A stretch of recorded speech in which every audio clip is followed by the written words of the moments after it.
They had a perfect moment in time, and that's as much as that cliff was going to give them.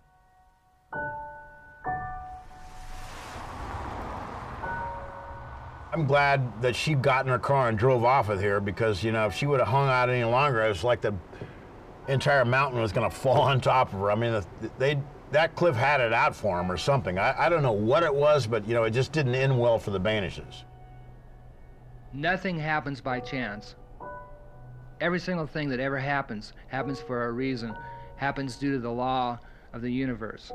And it's just incumbent upon me to figure out enough what those laws are and to obey those laws. I feel that when I jump off a cliff, I'm obeying those laws of the universe, including gravity.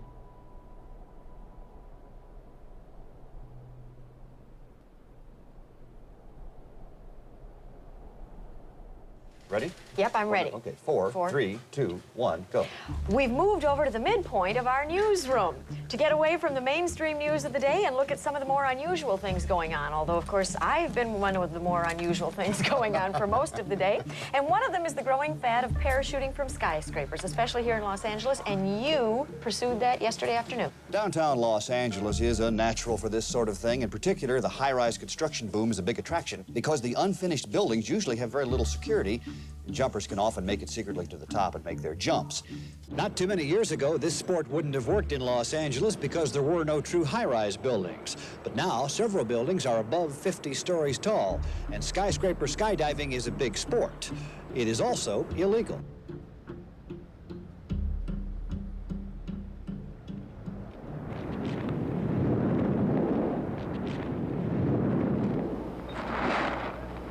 We almost feel like we're astronauts walking on the moon.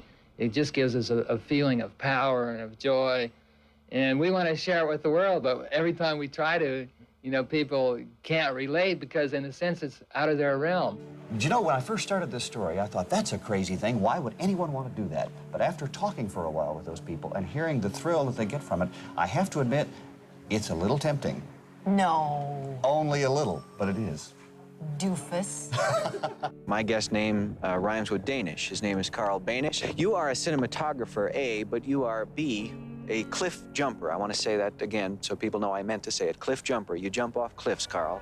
You do that. Yes, I do, Pat. So I'd rather go and journey where the diamond crescent's glowing and run across the valley beneath the sacred mountain and wander through the forest where the trees have leaves of prisms and break the light in colors that no one knows the names of.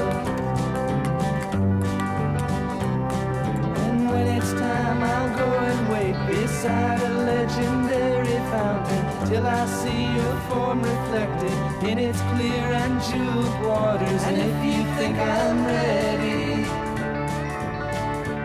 you may lead me to the chasm where the rivers of our vision flow into one another.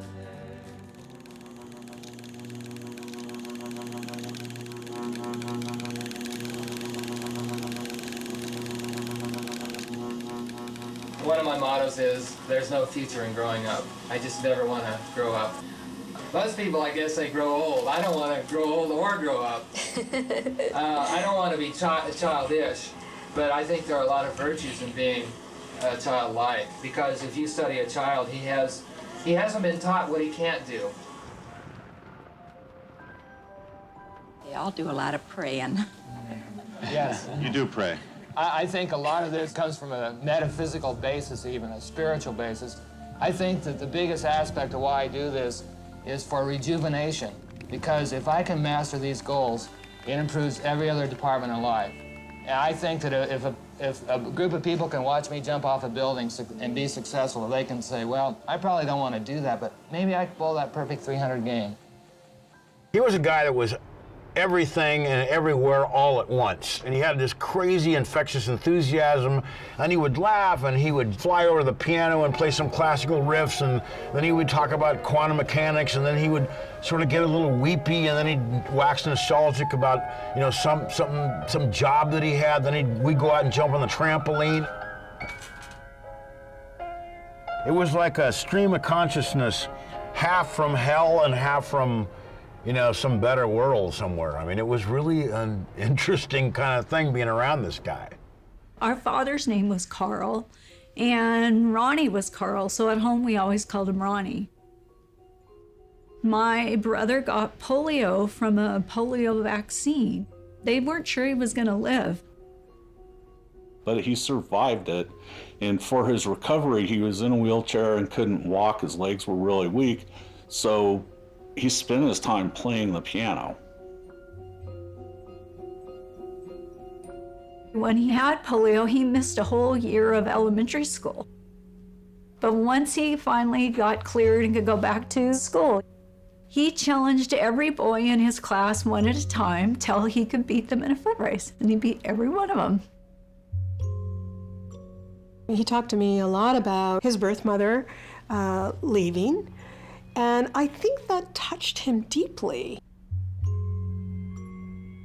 Then he was in high school, and he was, you know, very intellectual and always doing his calculus. So he had just finished college when I was born and started working for Hughes Aircraft as an electrical engineer.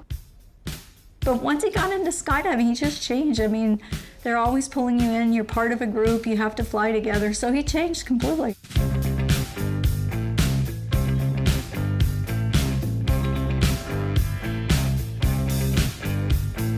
Life is only a moving picture.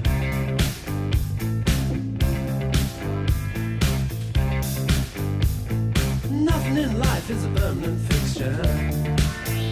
Oh no, oh no.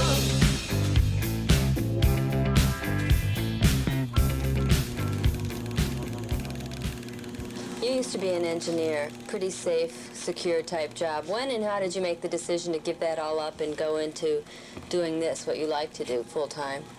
It's funny. My boss at Hughes Aircraft told me, Carl, the man who knows how will always have a job. The man who knows why will be his boss. And at that time, I knew how to design electrical circuits. I knew how to skydive, but I knew why to skydive much better than I knew why the electronic circuits worked. A new sheet of paper, new heading entitled The Gypsy Moths. He was working at Hughes Aircraft, and he got the opportunity to do Gypsy Moths.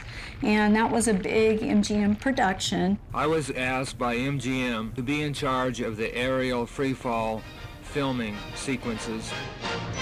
John Frankenheimer, the director who created the excitement of Grand Prix, now captures the drama and spectacle of the death-defying game called skydiving in The Gypsy Moths.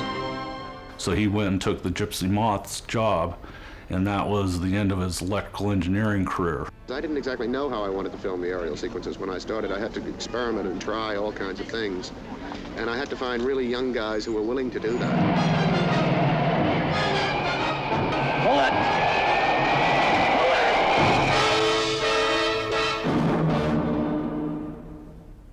Carl was an innovator. He's probably the only one in Hollywood or in the area that was known for freefall photography. Background of Carl Boenish and his films. Carl Boenish's early start. He has been able to put off going back to work 2 months at a time, such that for over the last 10 years, he has never had to go back to work, and is accustomed to making film payments instead of car payments.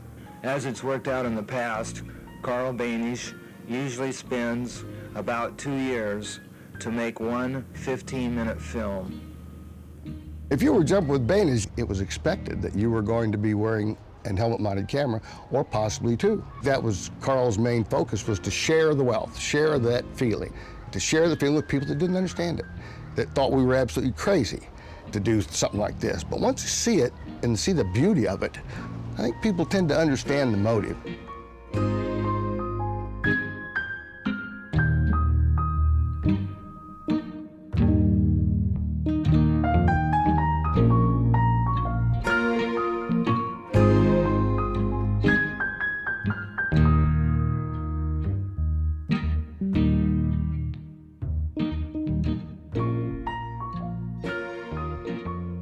I've been skydiving for 18 years now, and I've been filmmaking for just as long.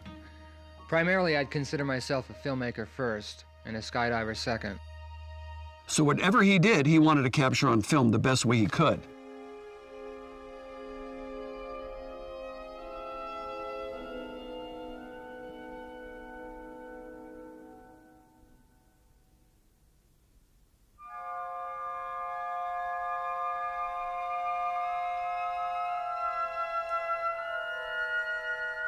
I think he wanted to show the humanity, the freedom that is felt when you are pushing the envelope of what that human spirit can accomplish.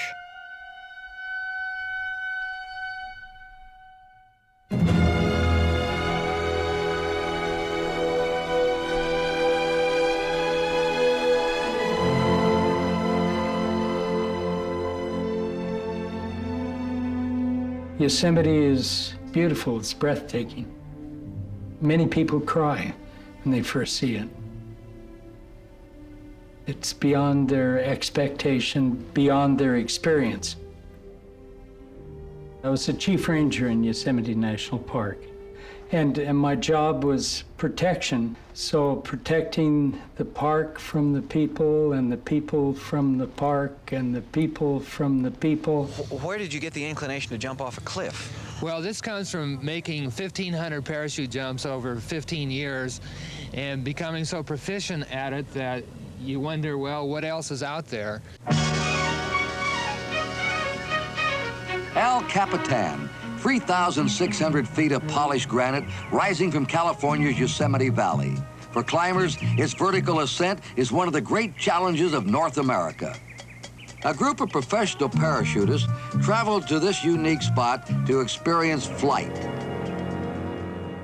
When I organized the first load to go to El Capitan, we spent nearly all summer there, 4 or 5 trips, scouting the geography, finding, hopefully, places suitable to jump.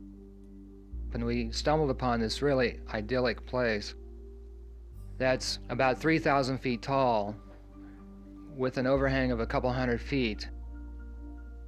And as soon as I saw it, I yelled, "Eureka!"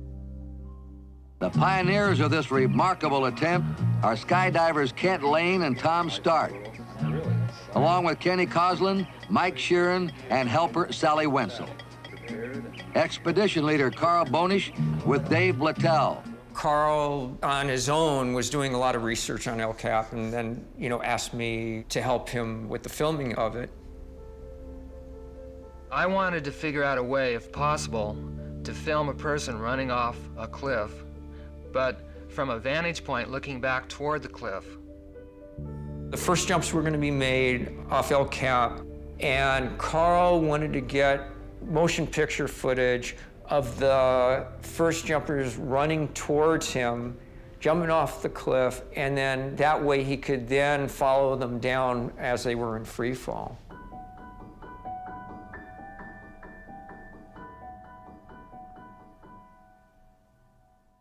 Actually, I made a homemade ladder that's about 20 feet long out of aluminum, and I'm perched on the end of this ladder so I could film toward the cliff. It was a long pole, and it had some cross pieces on it to kind of make it like a little bit of a ladder.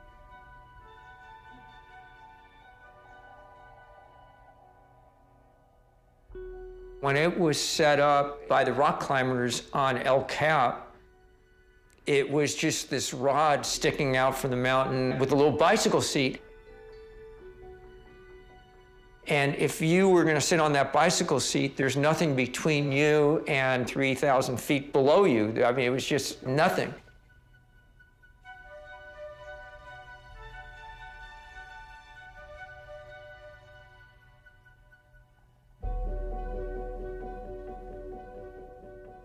He would go out there, and then he'd have to get up the nerve and then swing 180 so that he could sit on that seat.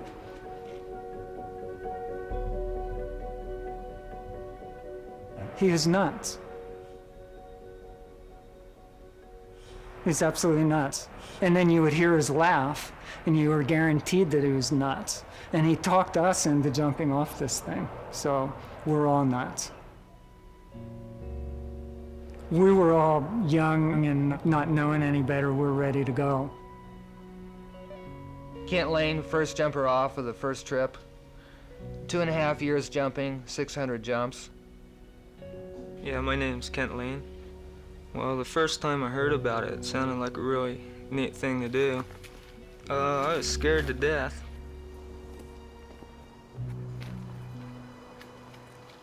When I was out on this ladder, I'd make sure everyone was ready. And I would start the countdown.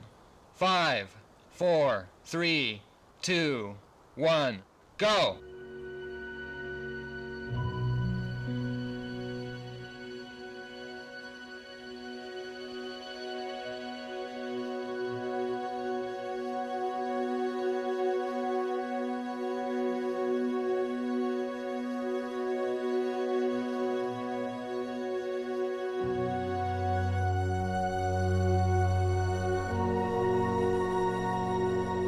I saw a wall, a huge granite wall, accelerating right next to me. When you exit off of a cliff, there's no wind to work with. And so how you go off is how you're going to stay for the next 4 or 5 seconds. Can't wait to do it again.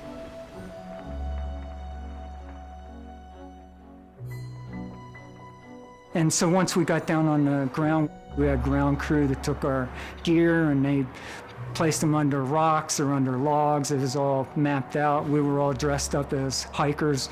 All we did was we land and stood, and ground crew changed us from skydiver to hiker, and then we just, dispersed.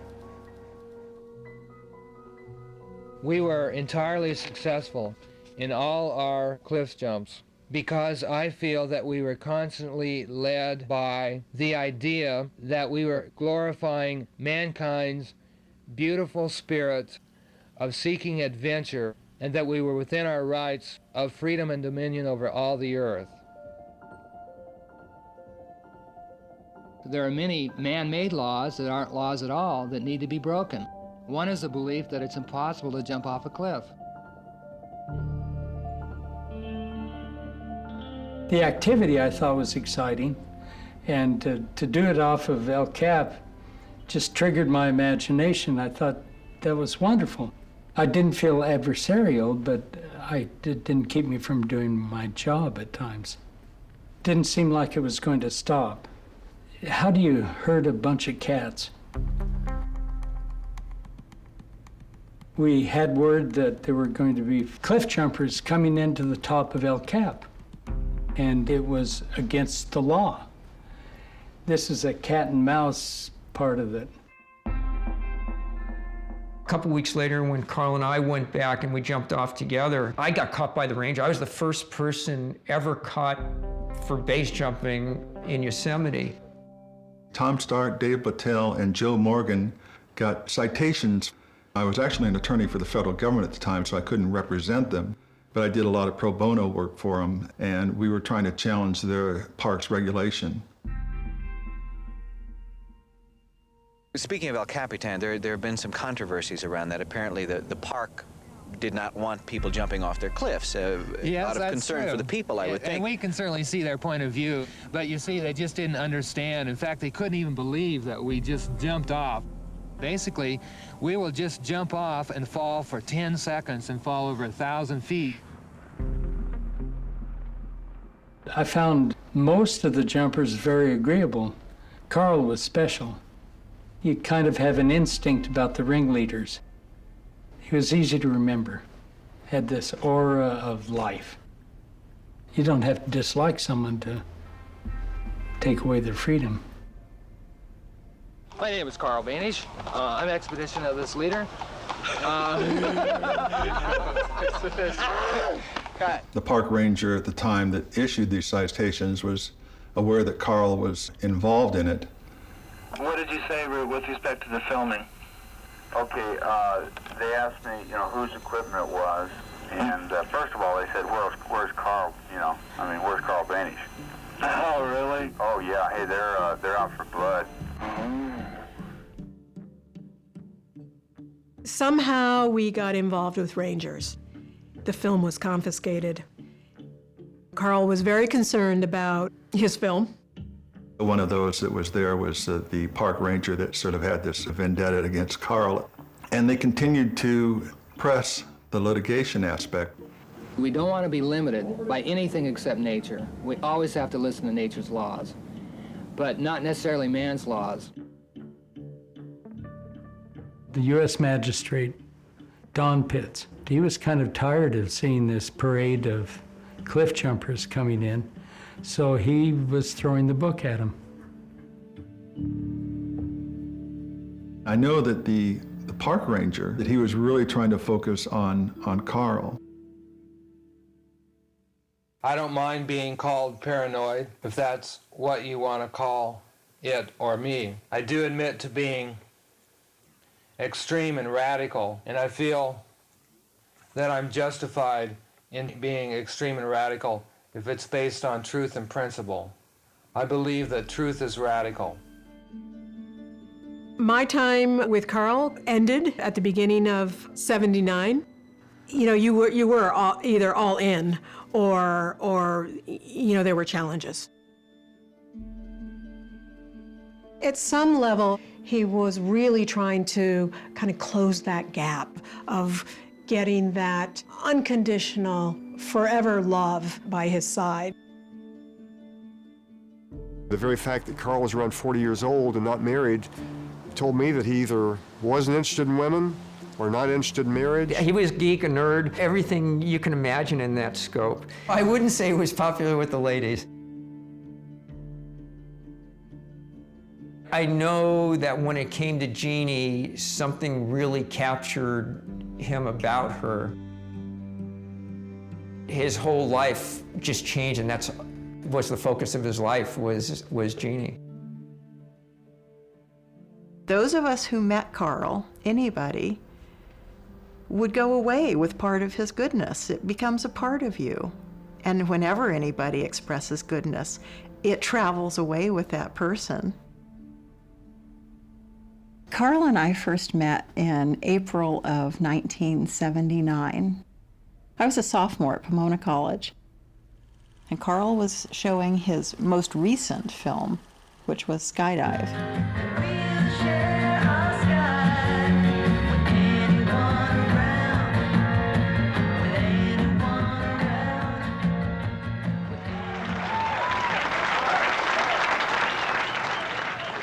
Afterwards, he had us get in a circle. He said, "Everybody stand up, get in a circle, and hold hands." So the group of us stood up and held hands the way he had requested, and we're thinking, this is a bit odd. Where is he going with this?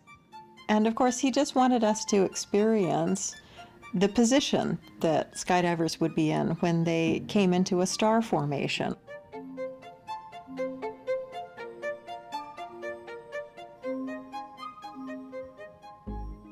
His purity was a very attractive quality. And everybody recognized that.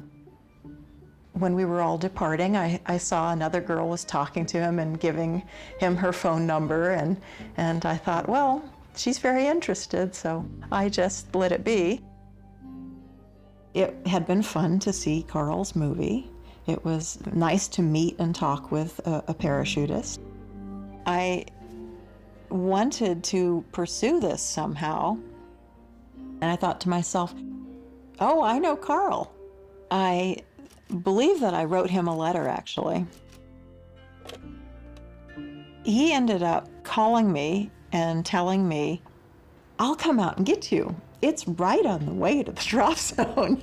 And this ended up being our first date. Carl and I talked a lot going out to the drop zone. It was a long drive. We talked about things that we believed in, principles that we held to.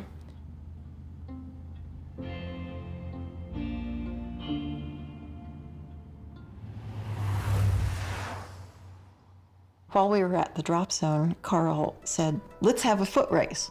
And I thought, oh, okay.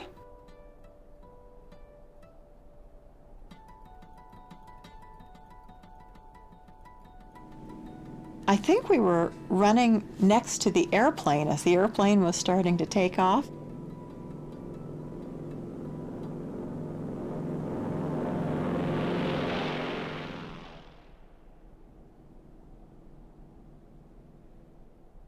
It was just something that came to him to do.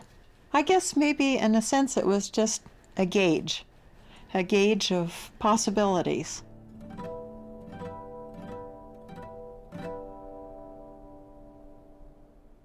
It had gotten late in the day after our day at the drop zone, and it was a long drive back, and Carl had told me that his sister had her house right there at Lake Elsinore and that she wasn't home.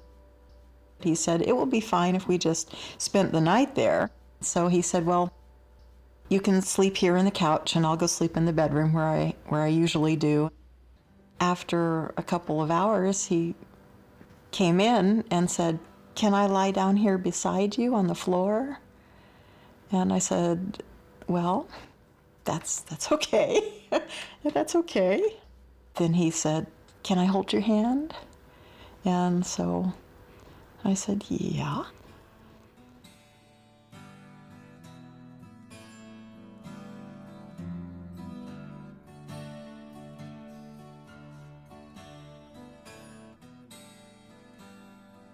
And so he was lying there parallel to me, and we're holding hands, and that's the way we spent the night.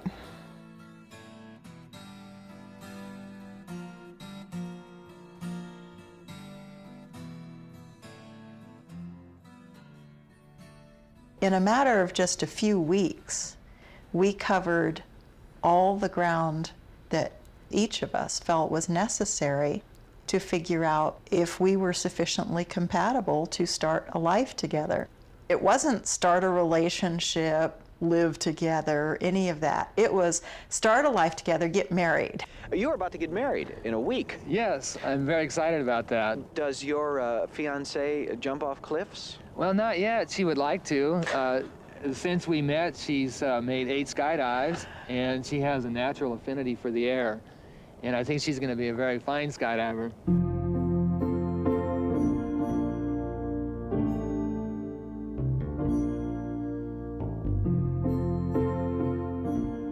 She didn't seem like the skydiver type to me. And I remember she wore this like red and yellow and blue, like bright clothes. And she kind of looked like she worked at the little hot dog stand where they dip the hot dogs. This girl just does not look like a skydiver.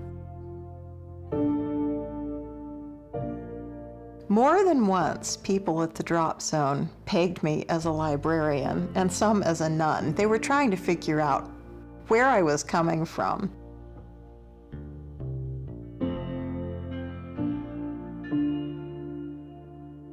There's this psychologist named Jung, and he always talked about the marriage of opposites, right?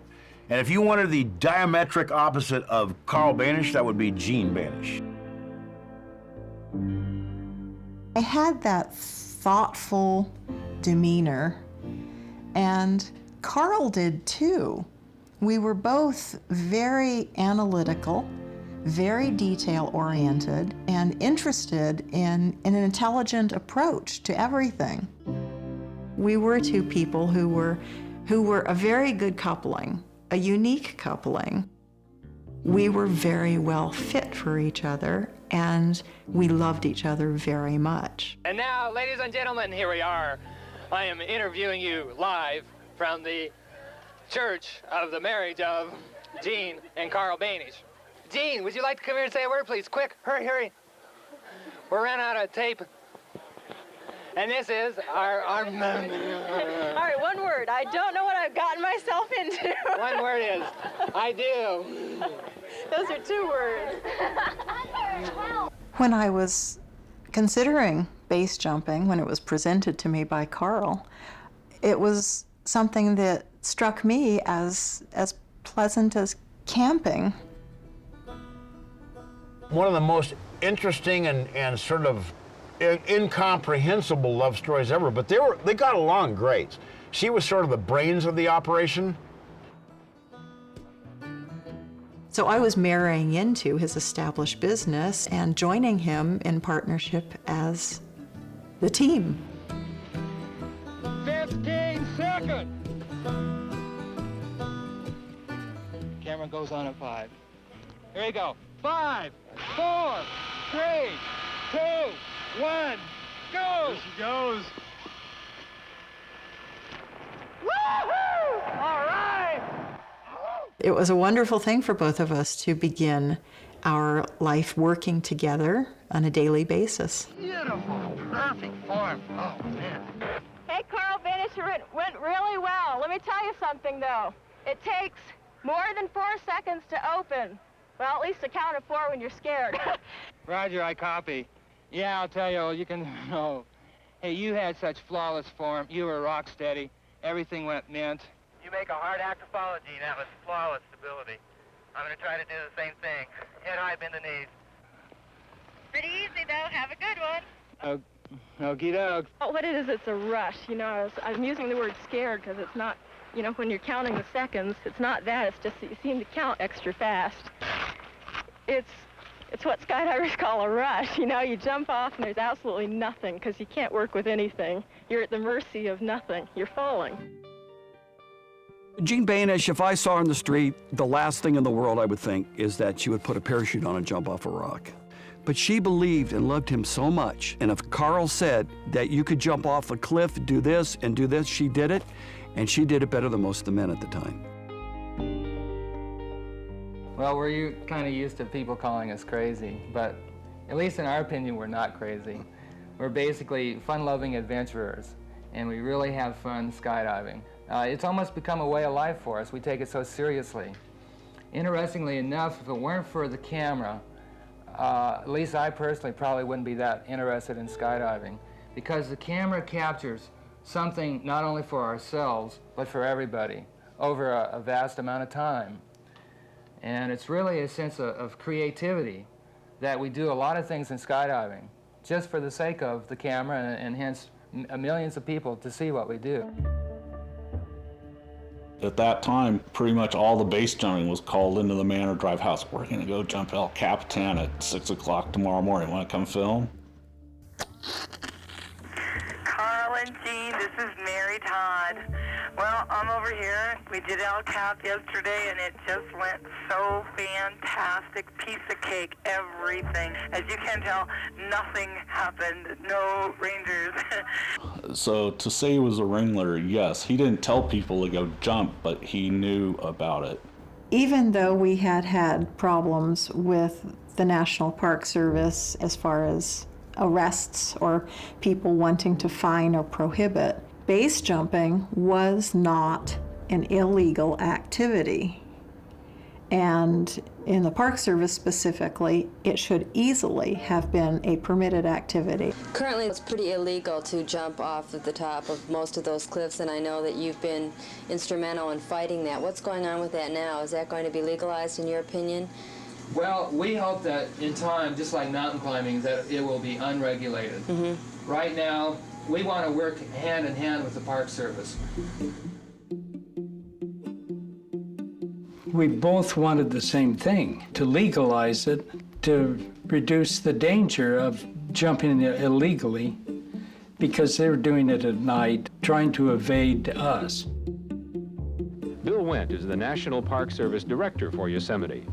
El Capitan happens to be inside of Yosemite National Park, and it's one of the few cliffs in the world where they can safely jump from the top of a cliff and parachute down to a suitable landing site. We have finally, after a year of negotiating back and forth, you might say, convinced the Park Service that it can be done safely. The Park Service is issuing permits.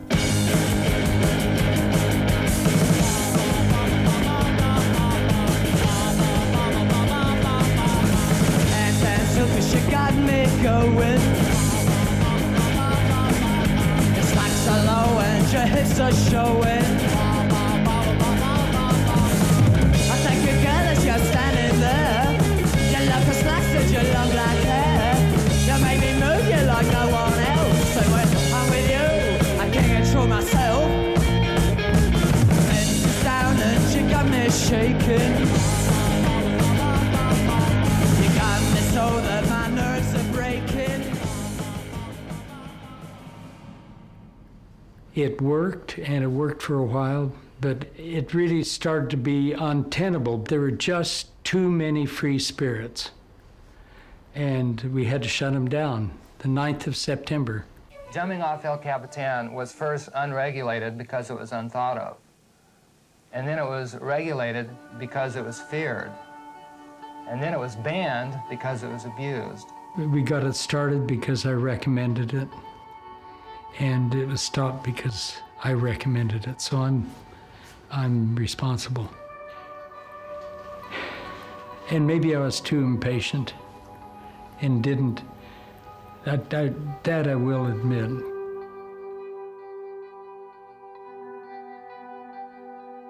It really has no connection with what we consider to be an international aviation sport. I think it's more closely related to circus acrobats and circus tricks. Okay, the Granite Circus was one of Carl's dreams. The last day of jumping, he wanted to make it spectacular. So he arranged for one person to be on stilts, that was me. Mayfield was going to go off walking on his hands doing a handstand. Carl was on a pogo stick, and one other guy was going to be on a skateboard. I got up on the stilts, made about, what, 2 or 3 steps, and I was gone.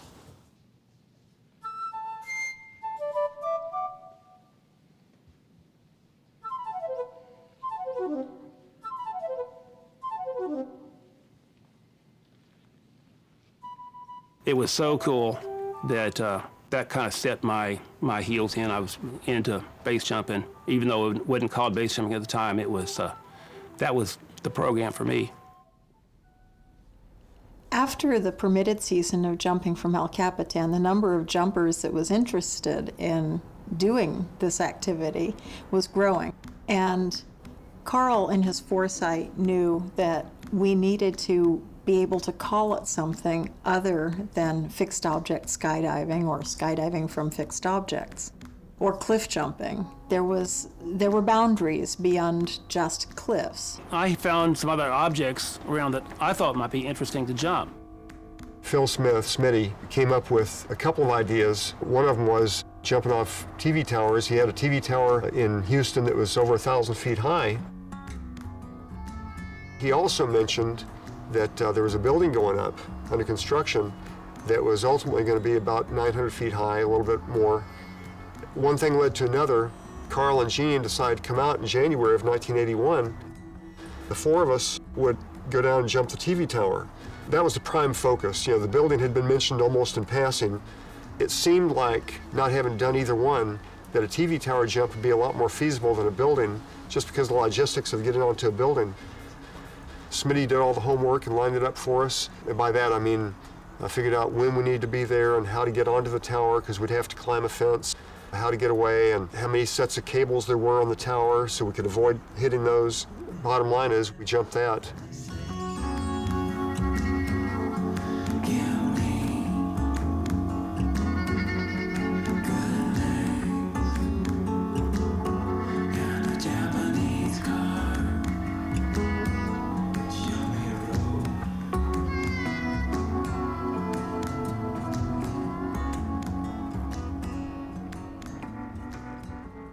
Carl and I had traveled out to Phil Mayfield's house, and we met Phil Smith there as well.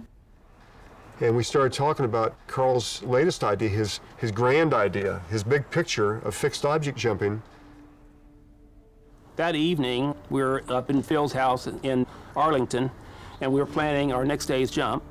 And Carl had been daydreaming all week and brainstorming this thing, and he came up with the idea of making an organization where, to be a member, you had to have jumped these 4 different kinds of objects. And so we started brainstorming, different acronyms, different names that would come up with something that was kind of catchy. I don't really know who came up with it, but it evolved into the word base. And all of the guys instantly just grabbed hold of base and said, well, that's the one. What's your group called? Well, we don't... Crazy Men of the World, or what? No, what do you call, really? That's what most people call us. Yeah. But we've got an organization. We have to be members of it, although we don't have really a roster of official members yet. It's too new an organization. The type jumping that we do, first of all, is called base jumping. BASC is an acronym for buildings, antenna towers, spans, and earth. So at that time, nobody had jumped all 4 things. We had kind of planned to do the building in Houston. At that time it was called Texas Commerce Tower.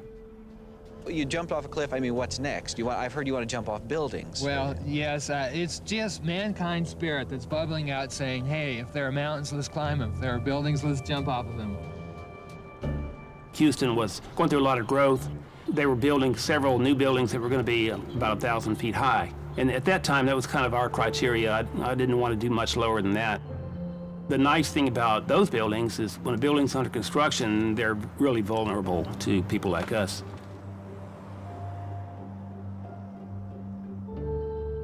Often the buildings would have just a chain link fence around it. You could just pull it apart and find some place to get in or climb over it. It was real easy to do.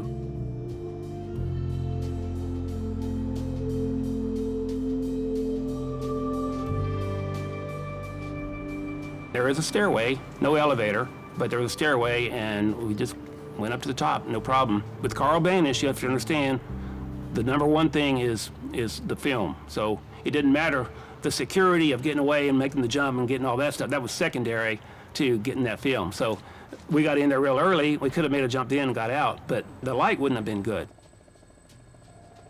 So we always had to wait on Carl for perfect light. About the time we started seeing a little bit of traffic down the streets, Carl let us know that, okay, the time is right, the conditions are good. Once we put the jumpsuits on and the cameras on and plugged them in, we knew that it was just about the time.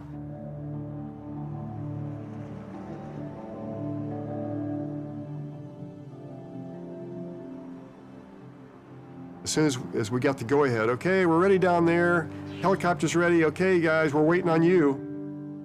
We knew that we had to start the countdown, turn the cameras on.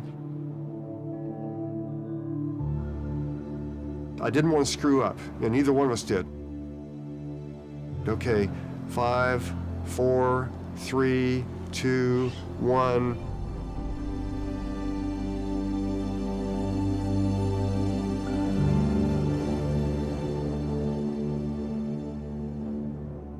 The thing that I remember most was looking down as I was pushing out at the windows on each floor going by. And the first second, I saw 2 or 3 go by, and then by the third second, they're going by just incredibly fast, just shoo, shoo, shoo, shoo. Step off, and then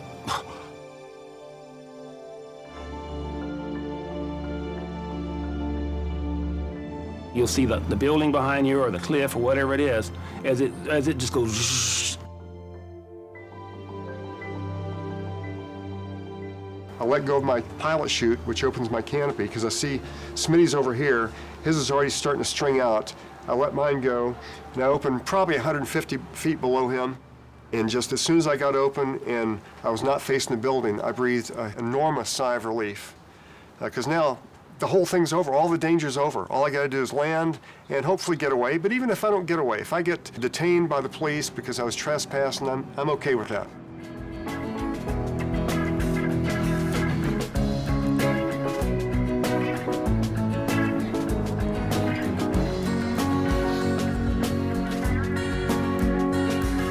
Take a second of the day to think about the things that we have done this year. The dog lies down the pouring rain. I'm underneath the smoker's railway arch again. The future's looking colorful. It's the color of blood, chaos, and corruption of a happy... So Phil Mayfield and I guess we skyrocketed into history and made the first completed base numbers. Bill Smith is base jumper number 1. He was the first person to jump all 4 required objects and has since made over 50 successful leaps. Skydiving then was just as much a challenge as base jumping is now. So it's that challenge that we're seeking. And we really want to expand our environment to include bigger and more and greater things. And base jumping, there's so many things out there that haven't been tamed that I'm really excited to tackle them. 1981, after I made the building jump, the base program started. We actually told the public, told the world about base. Of course, it grew exponentially after that. Almost immediately, Carl was bent on legitimizing it to the world. Are you bored with your life? 9 to 5, looking at the clock, check in, check out? Look, you only go around once. You might as well go for it. Carl and Jean Boenish are here. They're base jumpers. You jump off of buildings, antenna towers, bridges. Yes. And cliffs. Earth. Yeah. Yes. And you're both crazy.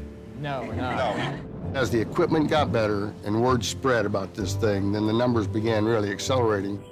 And then it became a worldwide thing, not just the United States or not just Texas and California. It took off.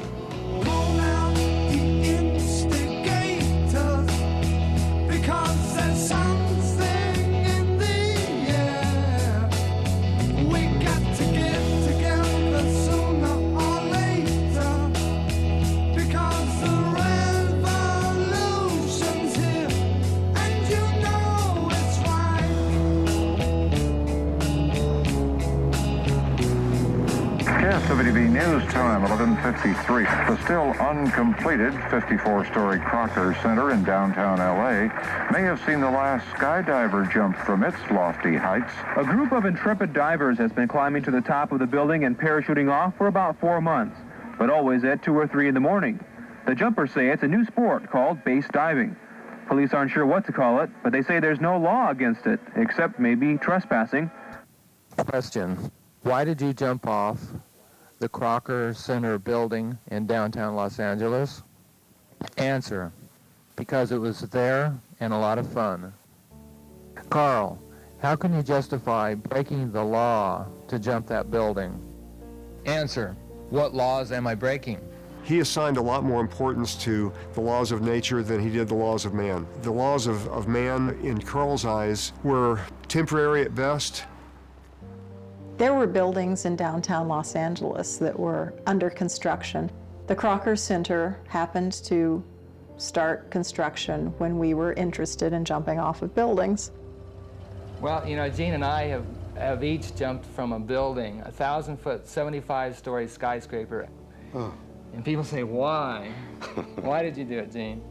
I actually do it for the fun of it. It's the feeling that you get when you jump off of a high dive. There's nothing to push against like when you're swimming through the water. You are falling, literally, for the first 2 seconds, and you can't control your fall. That's why you have to be very careful in the manner in which you exit. One morning, Carl had gone to do an early morning jump after it was already light. Yesterday, 3 men jumped off the unfinished building, the Crocker Building in downtown Los Angeles, in their sport of skydiving. And today, I talked to one of the 3, Carl Boenish. You're standing there, and no matter how seasoned a skydiver you are, or a base jumper, you're very apprehensive and you're nervous, but you know in your mind you can do it, even though your physical body says you better not do it. I mean, that's 700 feet straight down.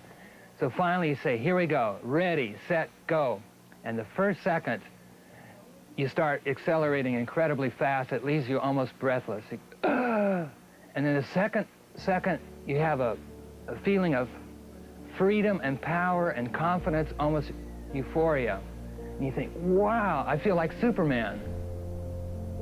The next day, the LA Times had this photograph of Carl right on the front page, jumping off of Crocker Center. Plain as day, literally.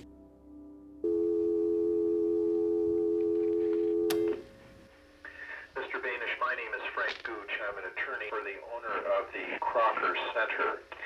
I want to advise you that at 1:30 tomorrow afternoon in Department 85 of the Los Angeles County Superior Court, the owners of the property are going to seek an injunction against you, an ex parte application for a temporary restraining order against you, members of your group, and any other skydivers from jumping off of the Crocker Center. I suggest that you have your attorney call me. And I pick up the LA Times one day and I see this picture of somebody jumping off Crocker Bank, and I read the article and okay, there's Carl. Then a day or 2 later, I get this phone call from Carl saying, Jim, I think I'm in a little bit of trouble. Here's a message. Carl team, this is Jim Winkler. Give me a call as soon as possible. Crocker Bank apparently does not want to settle. They wanted to get control over this situation. So the Crocker Center decided that they wanted to start legal proceedings specifically against Carl because he was named in the newspaper. They couldn't catch him most of the time. And then when he was caught, I would guess the prosecutor at the time, you know, told the judge, we know this guy's doing this, so the court ordered that he could not go into anything over a 30-story building without a judge's approval. As long as you do your homework and know what you're doing, a lot of us do this day in and day out, and we do it very systematically. The difference in attention to detail is being a hero or being dead. Some base jumps are illegal, others are not. Tomorrow in Memphis, Tennessee, as part of that city's annual Cotton Carnival, base jumpers Gene and Carl Boenish plan to parachute from the top of a downtown office building. That building is called the 100 North Main Building, and it's 432 feet to the top of the 36th floor.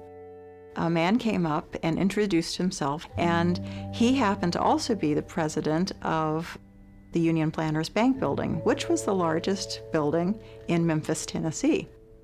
And he said, would you like to jump off of that building for the Cotton Carnival? And Carl and I just looked at each other, and we both turned back to him and we said, well, that would be great. We'd be very interested in doing that. They had a parade, and they had arranged for Carl and I to ride on one of the floats so that we would be the co-grand marshals of the parade.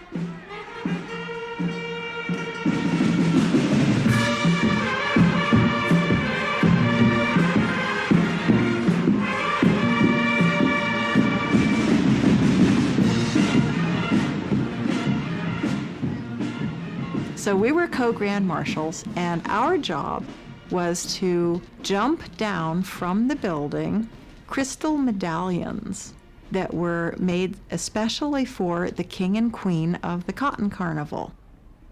If you were around the Boenishes long enough, you got the feeling of people that didn't really belong. They weren't weird, all right? They were different, a little eccentric even. They didn't really fit anywhere, right? See you at the bottom. But they fit together. Here we go! 5, 4, 3, 2, 1, go!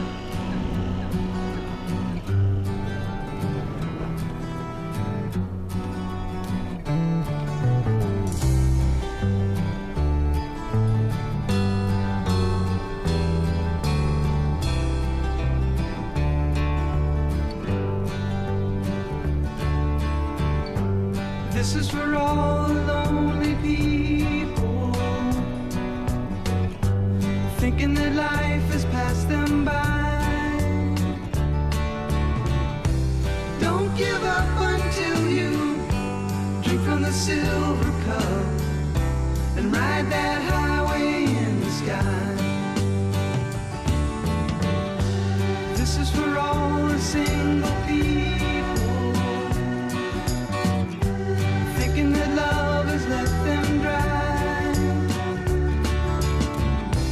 Don't give up until you drink from the silver cup. You never know until you try. Well, I'm on my way. Yes, I'm back to stay. Well, I'm on my way back home. Get it?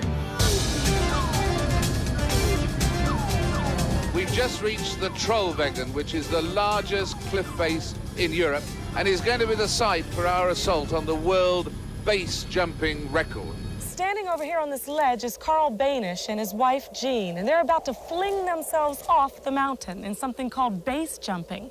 At that time, I was a recently graduated dude with no career from graduate school studying literature and philosophy.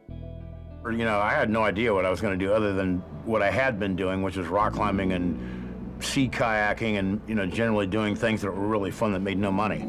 So I just took my expertise in adventure and applied it to production, and I ended up working for David Frost. We needed to have a centerpiece for an ABC special. That special being the Guinness Book of World Records, which showed on ABC and also on BBC. We needed to have a centerpiece thing, which was an international big sort of action-adventure thing that could carry the whole show. I figured base jumping was going to be it. Carl was thrilled to be contacted by the Guinness people and given the opportunity. This was really an opportunity being given to us. Meeting Carl Boenish was not like anything I'd ever experienced. And, you know, by that time I'd been to New Guinea and freaking North Pole, and I mean, I'd been all over and had seen just about every kind of person imaginable, but I had never seen anybody like Carl Boenish. Super energetic.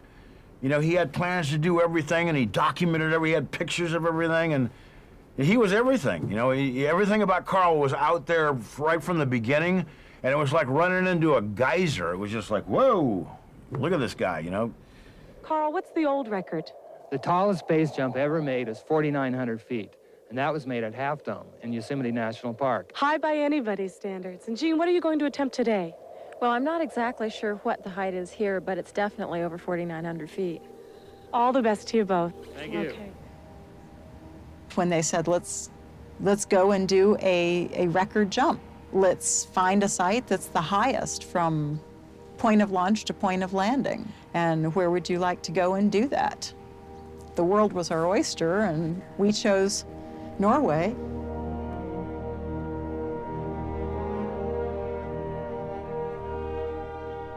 Norway is beautiful, and the people are wonderful. And as they say, there's a very open trust.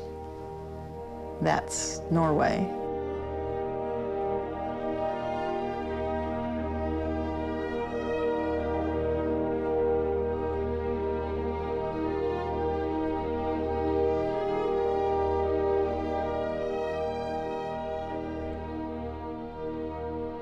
It was like mounting an expedition, really, and we were pretty much involved in that from the time that he said he could and would do it until the time we left, which is, I don't know, 2.5 weeks later. It was pretty much a mad dash. I flew across the Atlantic, went to London and spent a day there, took a flight up to Oslo, and the Boenishes were already there, and I just jumped in a rental car with them when we drove up to Åndalsnes, which took all day. It was a time of year where the nights weren't really nights. I mean, it was a midnight sun kind of thing. So the sun never really totally set. So we just kept driving and driving and driving. That went on for 8 hours, and we ended up in Åndalsnes, and I saw this cliff for the first time. I said, wow, that's gonna be interesting. It's a scary sort of place. It's like Sleepy Hollow with these huge cliffs rising up both sides. Really formidable and really, really intimidating. And it was really bad weather. It was just drizzly and cloudy and weird. I wasn't real enthusiastic that it was going to break any time soon. It wasn't necessarily a bad thing because I knew it was going to take us a little while to try to figure out what we were going to do and where we were going to jump. One glance up there, and I knew it was going to take me a while to get fluent with the whole area. It was just too big. It's too big and too confusing up there. So I was lucky enough to meet Fred Zoe. He had climbed around here a whole lot. He was not only a great sort of partner and climber, but a really decent, soulful guy, and we got along perfectly from the beginning.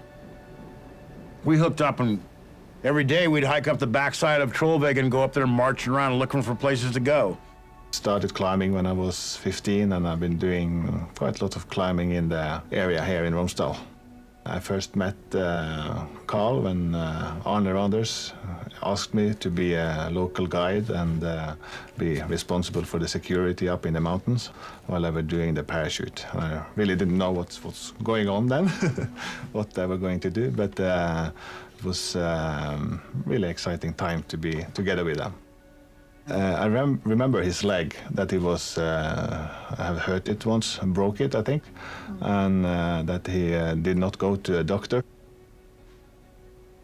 When Fred and I first started hiking up to the top of the Troll Wall to figure out a location where we're going to jump, Carl went along with us, but he was such a slow hiker that ultimately we decided to keep, most of the time to go up there without him because he just couldn't keep up. Carl, when we got up into the mountains, had some problems with his leg all the time. When he got tired, because it was hurting very much, I think. I go, this guy, what's with this guy? why is he going so freaking slow? It was driving me crazy. It'd take half the day to get up to the top of the cliff, right? And I thought he was just lazy. And finally there's a little stone hut that you can sort of take shelter in on your way up. And we got about halfway up and we got to the stone hut and it started raining, so we had to actually go in this hut. We went in this hut, we're sitting down and Carl's rubbing his leg. I go, what's going on with it? You know, what's up, Carl? And he pulls his pant leg up and his leg has this, the bone goes down like this and takes this like jog. I'm like, Carl, what's going on with that leg? And it turned out he'd broken his leg. He'd broken his leg hang gliding, I don't know, a couple of years before, and he never got it set because he's a Christian Scientist. I didn't know anything about any of that. I believe that there's a law and order to the universe. Some people call it God. I don't care what you call it. I just know that mathematics never fails us. If we get the wrong answer, we didn't apply something correctly. Nothing happens by chance. Every single thing that ever happens for a reason. Happens due to the law of the universe. One of the things I kept looking for was some place that was sort of cantilevered out like that. So we found this thing, Steuben Pinnacle. Get to the top of this thing, there's a bunch of big boulders around. What you do is you do what's called a rock test. And what you want is something that falls somewhere around between 15 and 20 seconds before it hits the wall. The whole thing with base jumping is you don't want to hit the wall. That's what's going to kill you. Fred and I pushed 10 rocks off the top of Steuben Pinnacle. They all hit between 3 and 5 seconds, every time. We did the rock test and immediately ruled that out as something we would do. Carl goes, nah, it's too dangerous, doesn't give it enough time. It was quite a lot of people because it was a big team and we had all the helicopters. So it was both local people that was going up to see what was going on and also a lot of tourists that were stopping because of the helicopter traffic that was going on there. It was a big event in Europe also, so there was news teams from all over Europe were here waiting for this thing to happen. I mean, it was a zoo. Carl.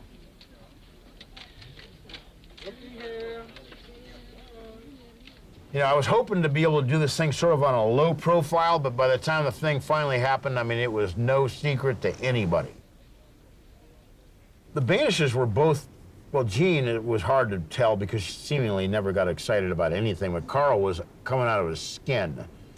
You know, like uncontainable enthusiasm. This is a celebration of the human spirit, and thank you for bringing your spirits, too. Take a shot of Gene and me in the crowd.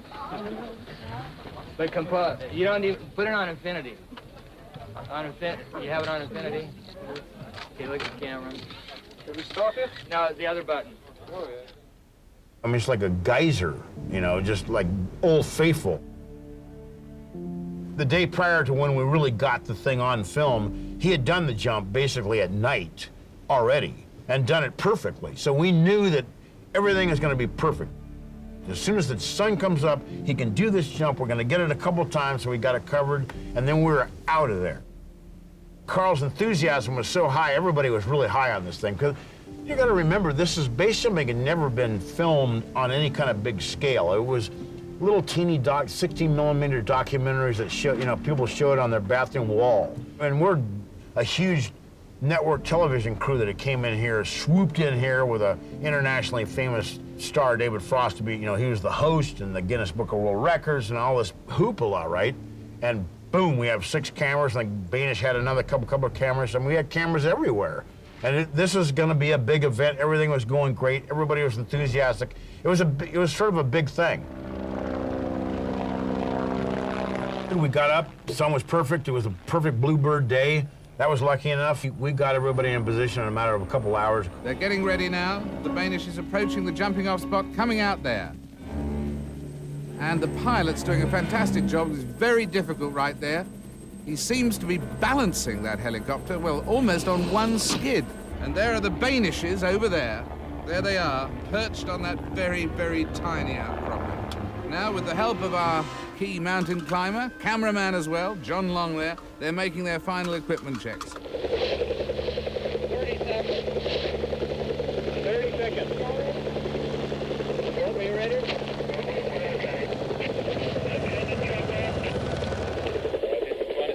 20 seconds.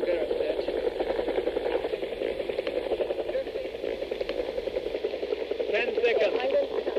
3 seconds. Are you ready? 5, 4, 3, 2, 1, go!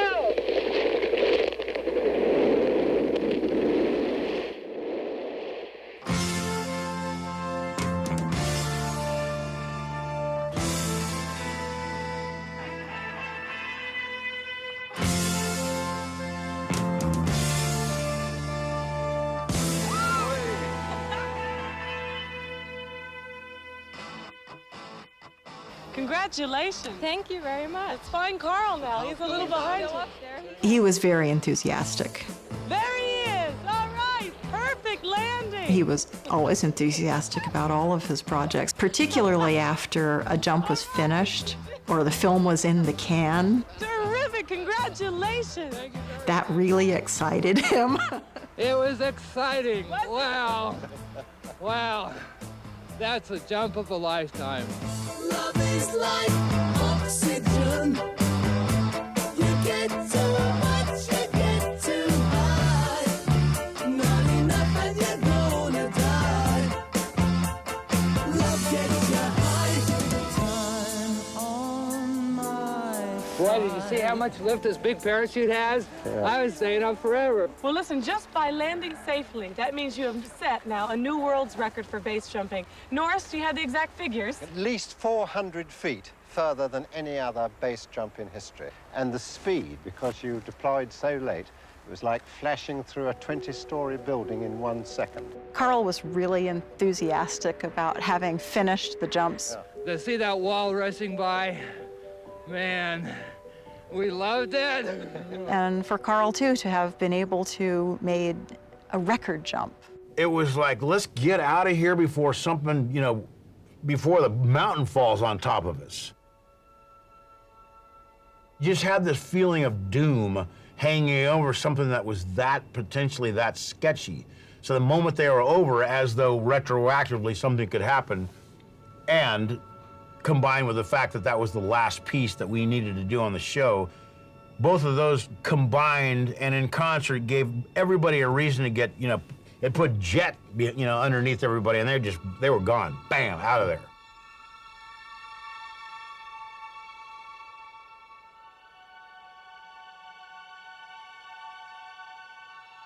After our record jumps, we were both really tired because we had been up for a number of days with very little sleep, particularly in the last 24 hours or more. And it was 1 o'clock in the morning and it was not dark. We really had a great deal of difficulty in this midnight sun situation.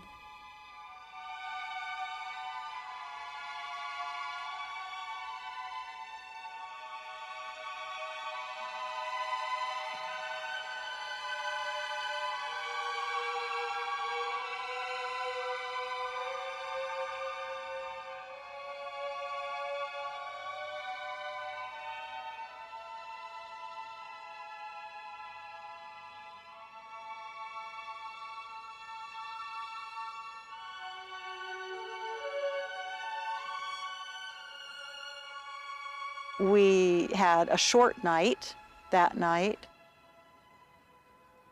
I was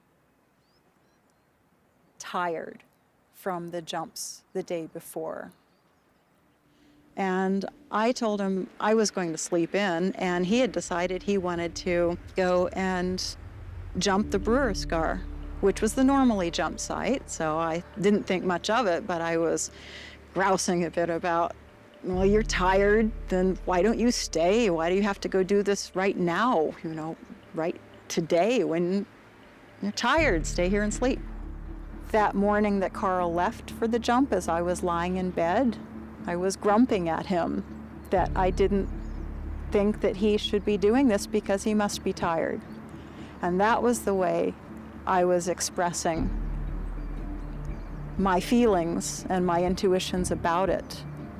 If I had had 30 years more of experience that I have now, perhaps I would have expressed my feelings in a different way and understood that there was a message there for me, that it was not a good idea for him to do this.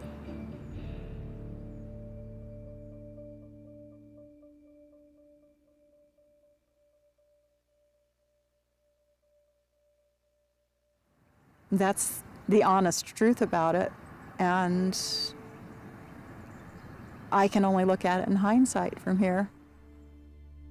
There was 2 locals, friends of mine, that followed him up. And also Gene was aware that he was going up, of course, but somewhere on the route they decided to go for Stubben instead. His foot made much trouble for him, because I've seen that in the earlier days as well, that he was having problems when we were walking up in the rough terrain. It's quite rough up in the back of the Trolltins. And it was a decision he took there and then to get back down an easy way, I think.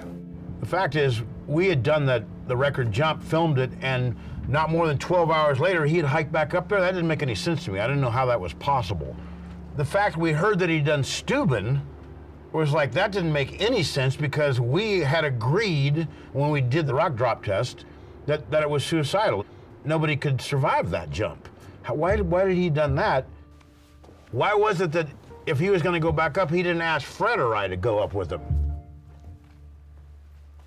On Friday night, I was on Grand Hotel at Åndalsnes because Carl had borrowed a room so he could pack his parachute. So I and my brother was with him, and he explained a lot about base jumping and how to pack the chute so it released quick and things like that. It didn't go well that day. I have an impression that Carl, more than most of us, felt God had a plan for him that he had to fulfill. I am a person who remembers in pictures, so I have a small glimpse of what happened during the day. Me and my brother, we picked him up in my brother's car where he lived with Gryner. I remember driving from Gryner and up to Trollstigen.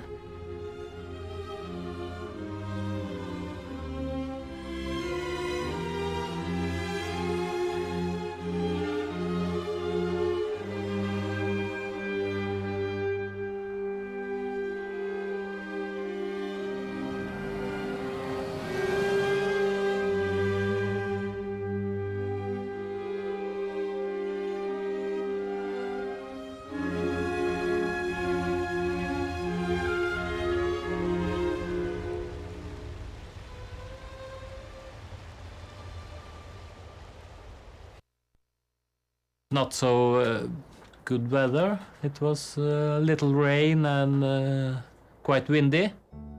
We went not so fast because he had a problem with his leg.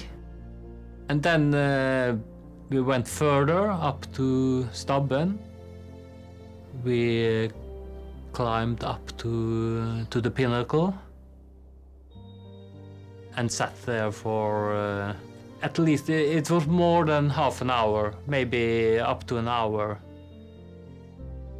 He started to throw stones to measure the height of the wall.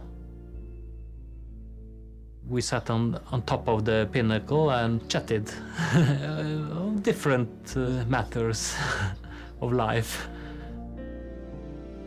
On the top of the mountain, he asked us if we knew the story from the Bible, the temptation of Jesus.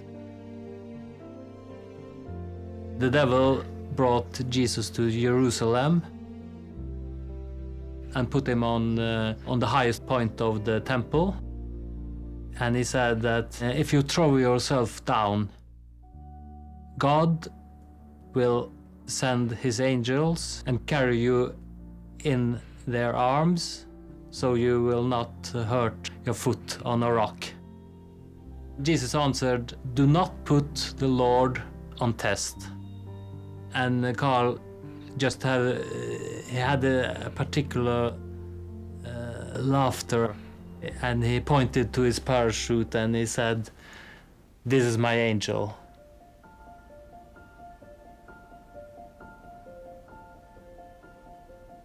I think it's really amazing kind of last words. I don't know what it means, but it feels like it means something. And finally he said that he wanted to jump. We prepared our cameras. So I saw his jump through the lens.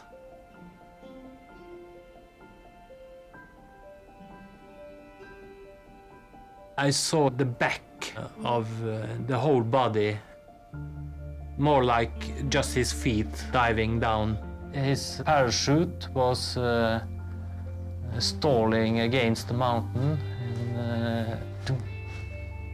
and he slided under his parachute down the mountain and stopped in some snow. No signs of life. No movements or anything after the parachute stopped. It was before the days of the mobile phone. It was decided my brother would run down to call the police and start the rescue operation.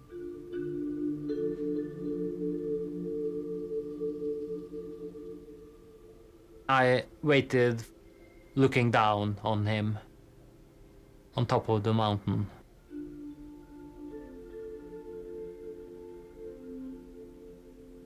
Police District, Romsdalen. On Saturday, 7th of July, 84, approximately 4:35 p.m., I received a call from Arnstein Mischa. Arnstein explained he was calling from Trollstigen Fjellstue and reported that he had just, approximately 3:50 p.m., been a witness to Boenish, Carl, Ronald, jump from Staben, a mountaintop situated between Trollryggen and Samletind in Trolltind-massivet. The jump had for one reason or another failed, such that Boenish hit the mountain wall and was suspended over the valley. We had both a camera each, and we were taking picture when the accident happened. You get so shocked, you started to think about that you don't want to sell the photos. Why don't we have the photos and just don't sell it? It's not more difficult than that. But we decided to destroy the pictures, just to open up and pull it out of the cassette. So it was fully exposed to the light.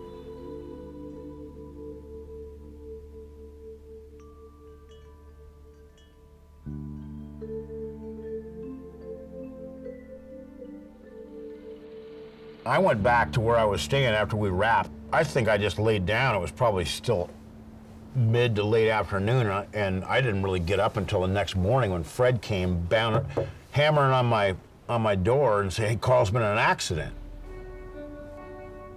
Fred came and got me. I got in the car. We drove down, looked up, saw Carl's body. Wasn't moving. His red parachute was sort of billowing in the air. He was probably 3/4 of a mile away and a couple thousand feet up the flank of the bottom of the wall. We went back to the police and said, you know, we're gonna have to try to figure something out and get up to get him. So they're gonna have to call in a Coast Guard helicopter, and they did. They had to fly up into the slab at the bottom of the wall. We couldn't really climb up to it. You know, it was sort of in an isolated area, but they recovered Carl's body, brought it on the helicopter. They flew that helicopter down to the police station and landed. Meanwhile, we hadn't gotten a hold of Jean, which was probably not fair to her. Nobody got a hold of Jean until the helicopter was on its way. And I was there with the police officer, and let me tell you, that was one of the boldest things I've ever seen anybody do, was to call her up. I mean, I'll never forget it. I mean, this guy is talking on the phone. He knew that the situation was bad.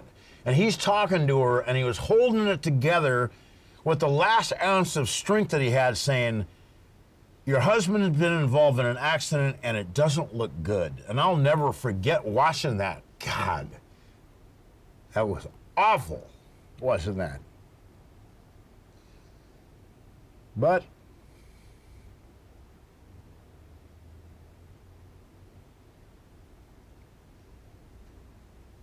that was just one of those things that we just had to watch it and deal with it, you know. It's just like, this is happening. Is this really happening? Well, it was, you know. The police had come, 2 of them, and I met them downstairs at Gruner's Heiting, and they told me that Carl was dead. Everybody in the room looked at me silently, and I could tell instantly that it was up to me and my response to determine the entire atmosphere that would surround everything that would happen subsequent to this announcement. At first I didn't understand because it didn't make sense, because I still thought he had jumped from Burskar. But then as the conversation proceeded, that was when it was revealed that he had jumped from Staben, and things started to fall into place in a very different way. So my response may not have been what they expected, because I needed to put on the hat of finding out what happened. Carl and I were not just husband and wife, we were professionals, we were pioneers, we were people working together in something that was a vital activity. And as a vital activity that other people were participating in as well, the necessity was to find out what in the world happened.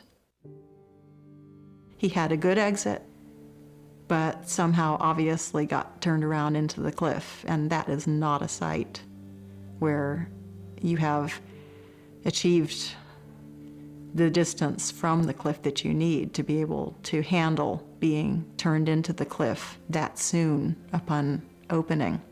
I have a picture in my mind of him lying here with his red helmet on, a blue jacket, and of course also the injuries.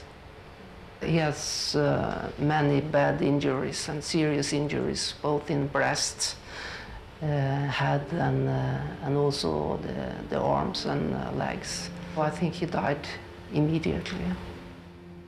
I could see that it looked like Carl as far as the presence of the body, but the real Carl was absolutely, clearly not there. I have seen a lot of dead people and dying, but this particular moment here is one of the strongest moments because of his visions, his dreams, and what he did in Trollveggen. What Carl did was something that the whole country was interested in. So it was strange, touching. It's about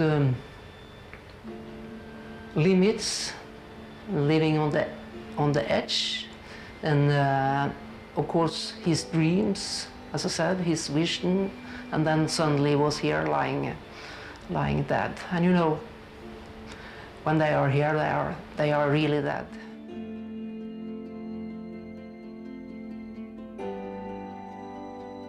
After that, we got on the ferry, and it was just, you know, beautiful. And I cried a little in the car and kept driving back to Åndalsnes to Gruner's Heiting.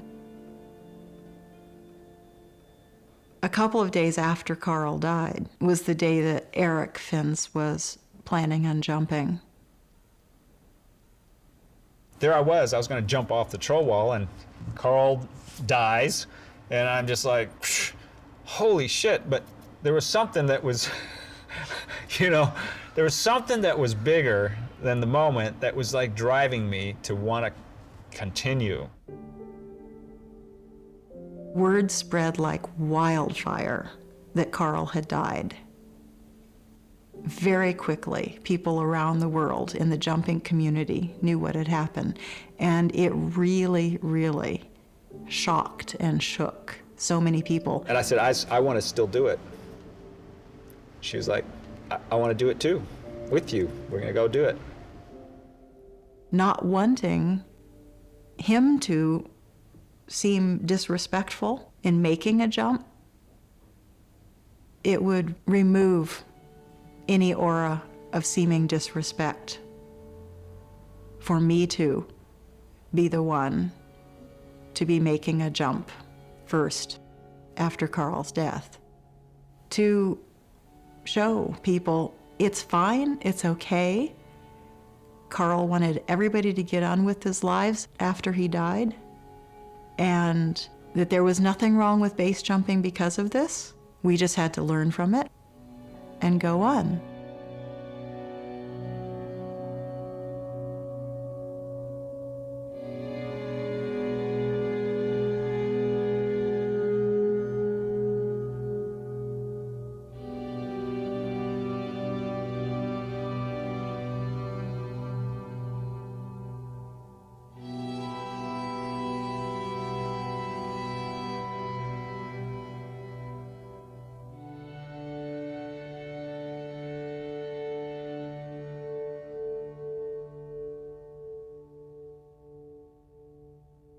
Den 23 år gamle fallskjermhopperen Jean Boenish, enken efter Carl Boenish, som lørdag omkom under et hopp fra trollveggen, hadde I kveld et vellykket utsprang fra det 1500 meter høye bruraskaret I trollveggen.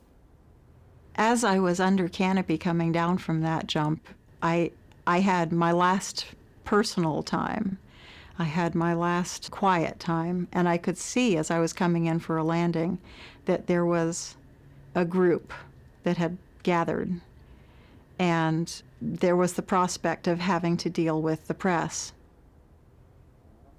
Well, I'm a base jumper, and I'm a professional, and Carl wanted that no one should miss a beat in their lives if and when he died, whenever that would have been, and it didn't matter how. Everybody goes through the same things in life from the time they're born to the time they die. We all go through birth and death, but we have had cultural pressures about how to handle it.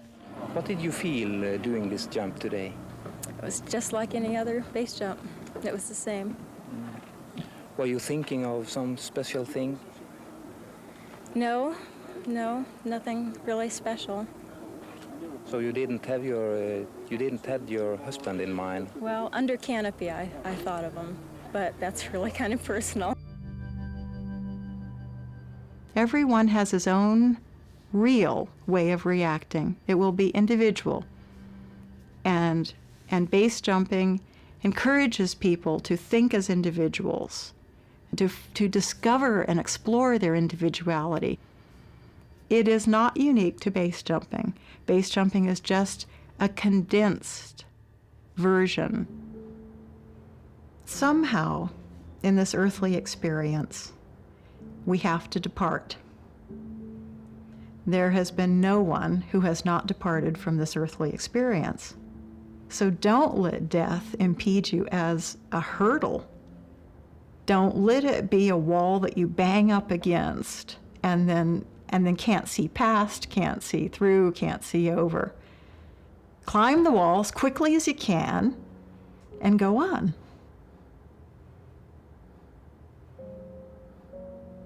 We know everyone doesn't want to do this, but if they see us do it, they can be inspired to go out and bowl a perfect 300 game or mow the lawn, or it doesn't matter what. They're encouraged by what we can do, and I think it makes you know, a better quality life for us to know that we can do this.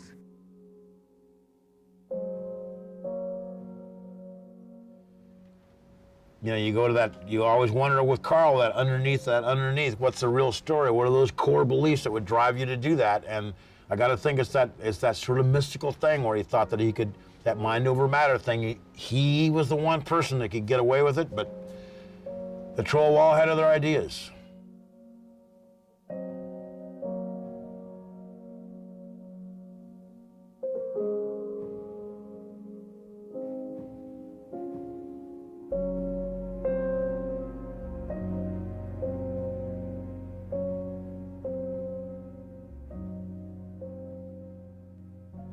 What deserves the praise? Death doesn't deserve praise. Life and the wondrous works that we do in life from our good ideas, those deserve the praise. That's what we should be standing by. That's what we should be paying attention to. And that's what Carl was all about.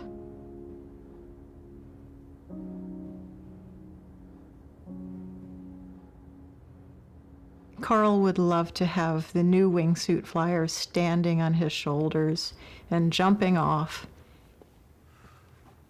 They have taken from what he was trying to inspire in people about breaking through artificial limitations and going beyond what people say can or cannot be done. He would be right there with the wingsuit flyers, and in essence is.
Silent angel, go to sleep.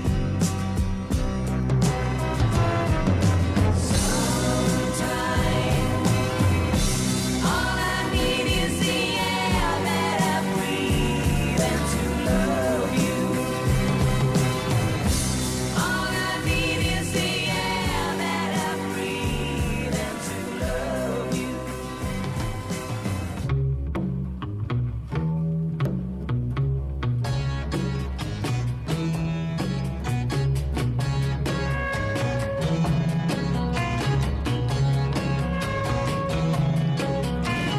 Sunshine came softly through my window today.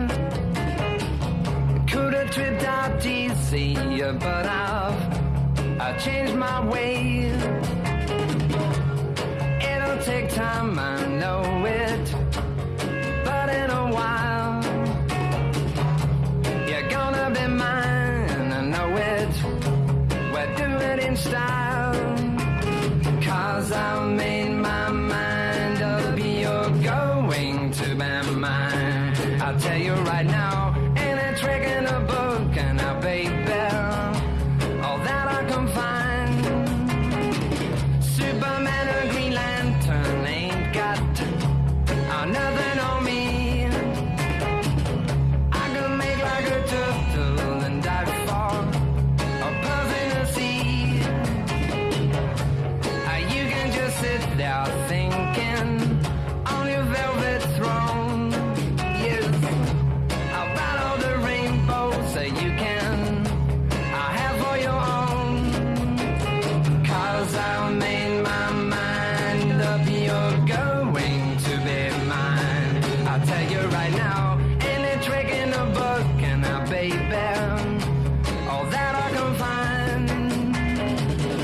Everybody's hustling just to have a little scene. When I say we'll be cool, I think that you know what I mean. We stood on a beach at sunset. Do you remember when? I know a beach where, baby, it never ends. When you've made your mind up forever to be mine. I'll pick up your hand and slowly blow your little mind. 'Cause I made my mind up, you're going to be mine. I'll tell you right now, any trick in a book, and now baby, all that I can find.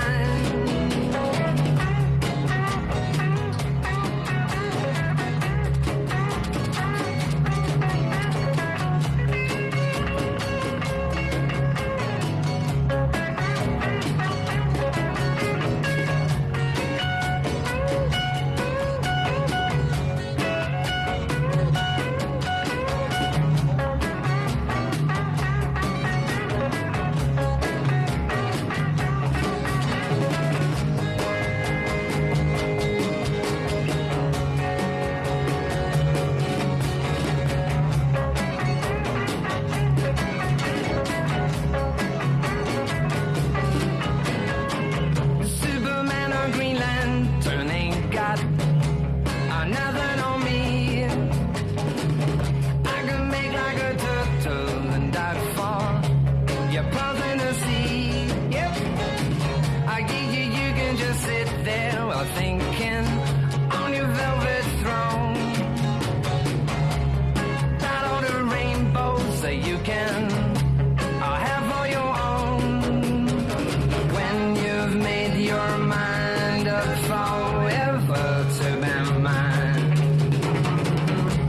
I'll pick up your hand and slowly blow your little mind. When you've made your mind up forever to be mine, I'll pick up your hand and slowly